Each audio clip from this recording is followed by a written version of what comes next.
fastball. Clearly, Henderson, recognized as best leadoff hitter ever, performed his leadoff role differently than Rose. Henderson said that he does like to look for and then drive first-pitch fastballs.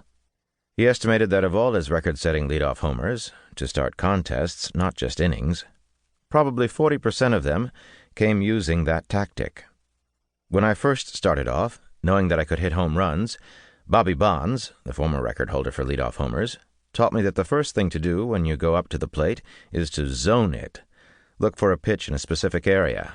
Take a hard swing at it, and if you make contact, you might hit the ball out of the ballpark. If you don't make contact, you put fear in the pitcher.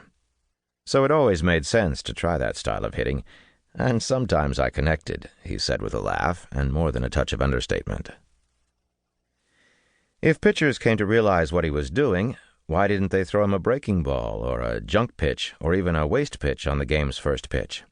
He replied, "They did, but see, I had so many different weapons. If they threw an off-speed pitch, a curve, and it wasn't in the strike zone, then they get behind in the count and they end up walking me. So I was more of a threat on the bases." Pitchers found themselves in a no-win situation against Henderson. Despite the multitude of Henderson's leadoff blasts, he said he would and did work the count, but sometimes they were so much in fear that I would be on the base paths with a walk that they said, "I gotta get ahead of the guy and quick."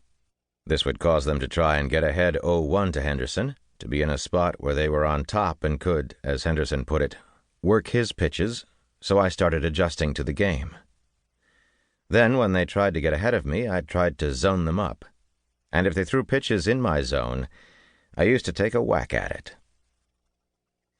Even if Henderson hadn't accumulated tons of leadoff homers, he still would have been a force in that lineup slot. He drew more walks, scored more runs, and stole more bases than any player in baseball history.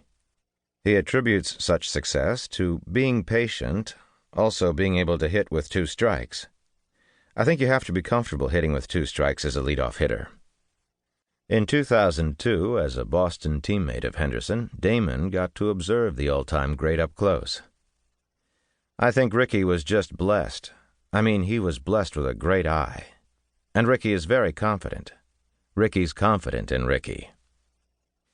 When he came around, there wasn't anybody like him. He definitely was a trendsetter, and he's what teams are looking for in a leadoff hitter. Before him, leadoff hitters were just slap hitters and guys who could run very fast. But Ricky added the power to that game. His speed and stolen bases were a huge plus, and, as Damon commented, before Henderson it seemed like the power was never involved. That's why you're seeing guys like myself and Darren Erstad and Ray Durham evolve into leadoff hitters, because we do have some sock in our bats. We do know how to work counts, and we, for the most part, have gotten the job done throughout our careers. He illustrated how big the influence of a leadoff hitter can be. When I'm going good, it's fun and exciting for our team. Often to paraphrase an old political expression, as the leadoff hitter goes, so goes the team. Damon feels Henderson was unique in that he stayed in the leadoff spot for an eternity. I see myself moving in the batting order as my career progresses. I think I might have 11 or 12 leadoff home runs right now. But I do take a lot of pitches, even if the first pitch is right down the middle. But that's my game, and I feel like I can help my team be a better team on that certain day.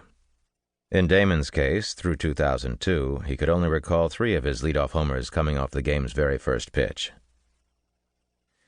When a game's leadoff hitter comes to the plate later in the game, he still leads off innings a significant number of times, but not always. Sometimes, then, his role changes. For instance, after a National League pitcher has made an out and jogs back to the bench with, say, 2 outs and nobody on base, the leadoff hitter has a little-known secondary job to perform. He takes on a new style of hitting for such at-bats. He stalls. He leaves the on-deck circle looking like Mickey Rivers on an especially slow day, almost hobbling to the plate. Once there, he steps out and elaborately looks to his third base coach as if there would be a play in this situation. All he's doing, of course, is giving his pitcher, who is about to labor again on the hill, perhaps during a scorching day in Texas or St. Louis, a blow, as basketball players call such a short rest. Damon pointed out that playing in the American League with the designated hitter rule, he doesn't have to worry about such histrionics.